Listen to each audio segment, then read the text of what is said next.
नमस्कार. आता आपण आलो आहोत अ, बोरमाळा मंचर सिद्धिविनायक मंदिर, जे नौकार डिस्ट्रीब्युटर जे आहे ते हे जे पाठीमागे जे घर आहे त्या ठिकाणचंच पत्ता येतो.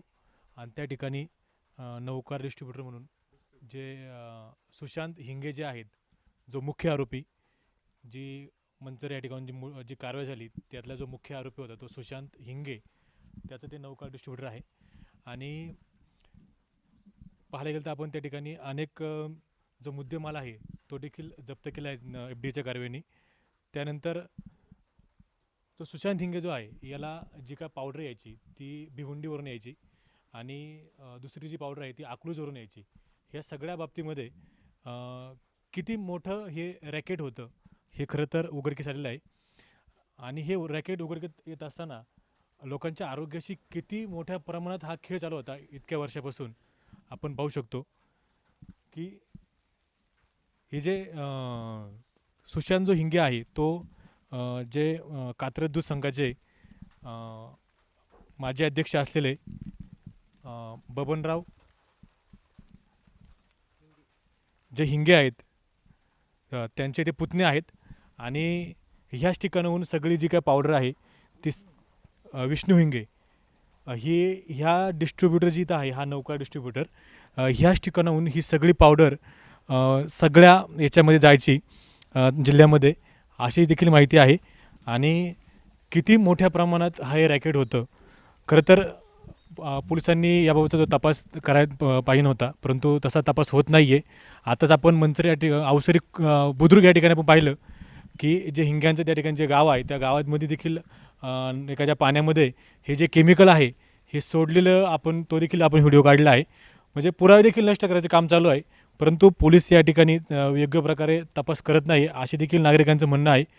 आणि हे जे काय सगळं हे जे दूध भेसळ करणारे हे जे काय आरोपी होते, हे जे आरोपी आहेत याच्यामधला जो आरोपी आहे ते एक वैभव हांडे म्हणून, तो याला आष्टी या ठिकाणी त्याला श्रीगोंदा तालुक्यात त्याला पकडलं होतं, परंतु त्या ठिकाणी तो देखील फरार होता. आणि फरार असताना देखील तो एवढ्या मोठ्या प्रमाणात सगळ्या गोष्टी करत होता. दुसरी गोष्ट की याच्यामध्ये जे काही केमिकलची वापरली जात होती, म्हणजे वासने येणारा शॅम्पू आणि वे पावडर, अजून डिटर्जंट पावडर, अशा अनेक प्रकारे त्याच्यामध्ये हे जे आहे ते केमिकल, पाम तेल, हे सगळ्या गोष्टी याच्यामध्ये वापरत होते.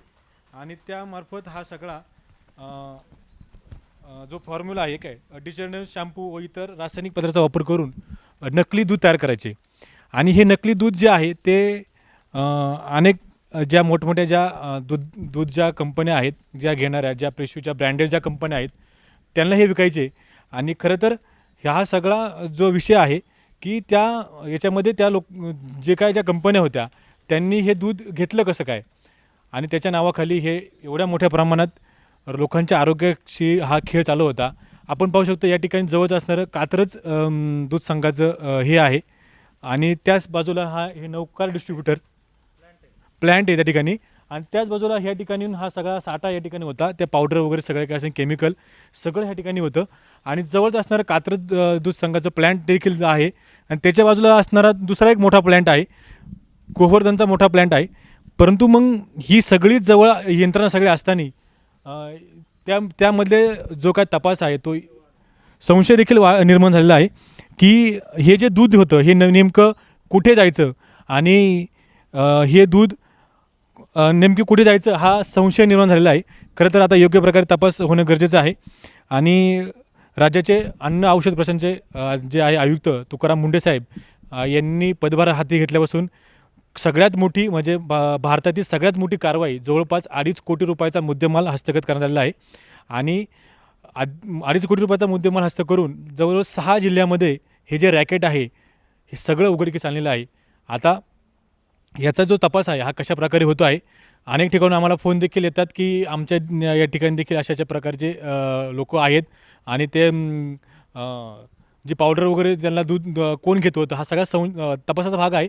परंतु सगळ्यांनी किंवा म्हणजे पोलीस यंत्रणेनी हा चांगल्या प्रकारे तपास करावा आणि योग्य तो न्याय द्यावा अशी मागणी या ठिकाणी होत आहे. जुन्नर डायरी, बोरमाळा, मंचर, तालुका आंबेगाव, जिल्हा पुणे.